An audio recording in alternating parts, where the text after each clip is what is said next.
Salut internet, on se retrouve pour une nouvelle vidéo et aujourd'hui on va parler de La Flamme.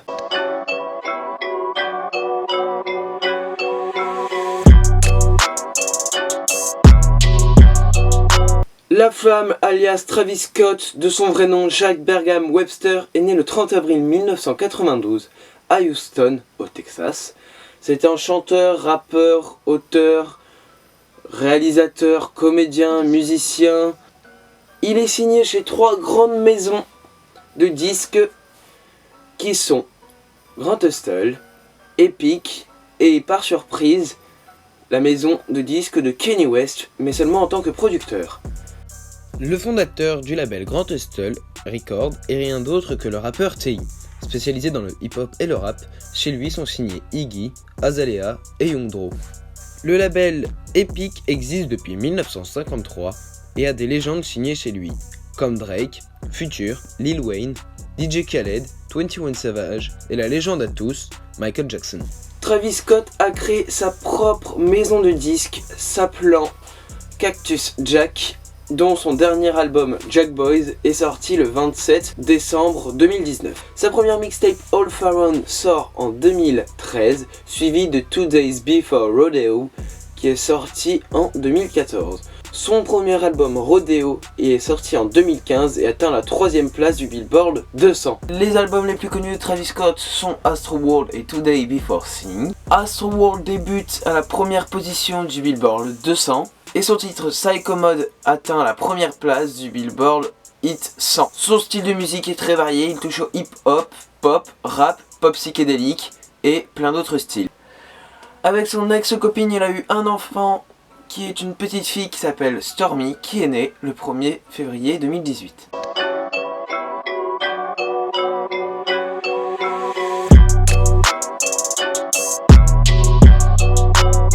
Travis Scott avait plein de feats avec plein de rappeurs différents et de chanteurs, dont les plus connus sont 3500 avec Future, Pray for Love et Wake Up avec The Weeknd, Peace on Tour avec Kanye West, Maria I'm Drunk avec Justin Bieber, Woo avec Rihanna, Tourist avec DJ Khaled et Lil Wayne, Love Galore avec SZA, Psycho Mode avec Drake, et pour finir, Hot et London avec Young Thug.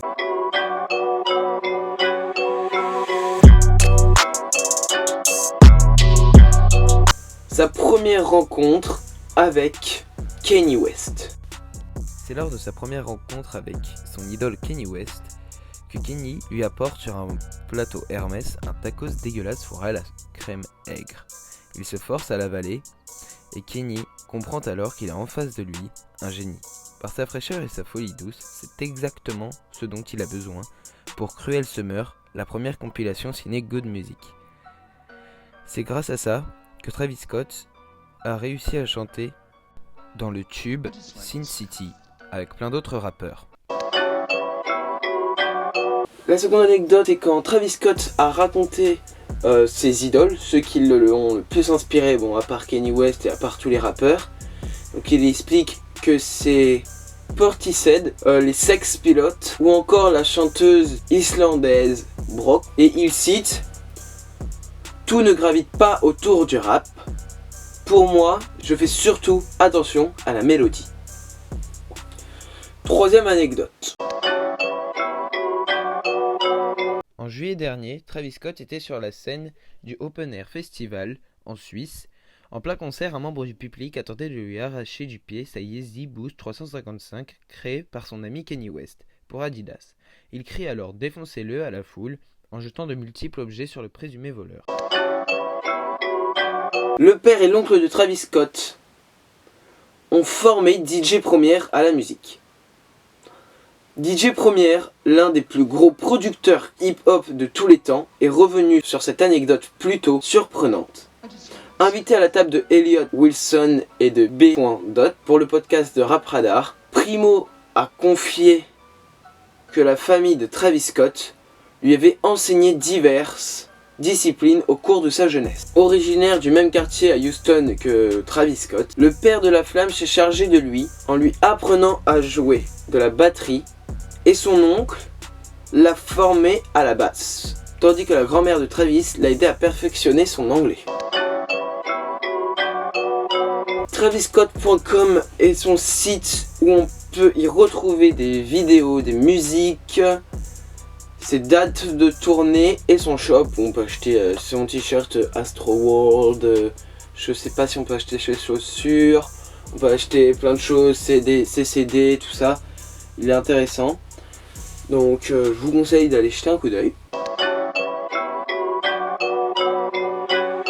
En 2018, Travis Scott a créé le festival Astroworld qui a duré tout un week-end à Houston au Texas, dans sa ville natale, à l'emplacement d'un ancien parc attraction qui a été détruit où il y allait étant petit. Ce festival était blindé de chez blindé, la salle était immense, il y avait plein de rappeurs invités, ça devait être le feu. Il a remis ça en 2019 et je pense qu'il va le remettre ça au fil des années. Donc 2020, on peut s'y attendre à en avoir un nouveau comme 2021, 2022 et 2023 et ainsi de suite.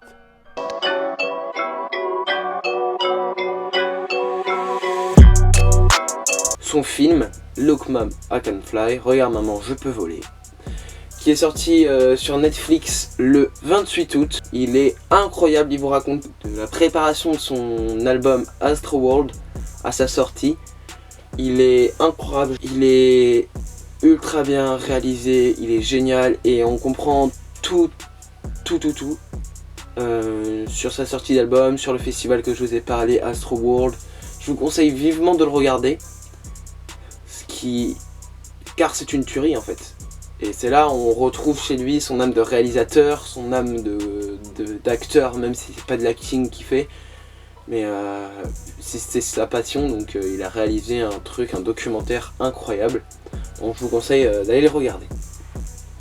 Alors cette anecdote, j'ai oublié de vous en parler, alors je vous en parle maintenant en voix off. Travis Scott a fait une collab avec Nike, où il s'est inspiré des modèles de Air Force One et Air Jordan 1 pour faire sa collab. Donc les chaussures, il y en a plusieurs de différentes couleurs, elles sont magnifiques, mais bon, faut avoir le porte-monnaie pour les acheter. Alors pour la prochaine vidéo, je vais vous laisser choisir entre Yoon Thug et Lil Uzi Vert. Donc je vous laisse choisir et on se retrouve pour une prochaine vidéo. À bientôt.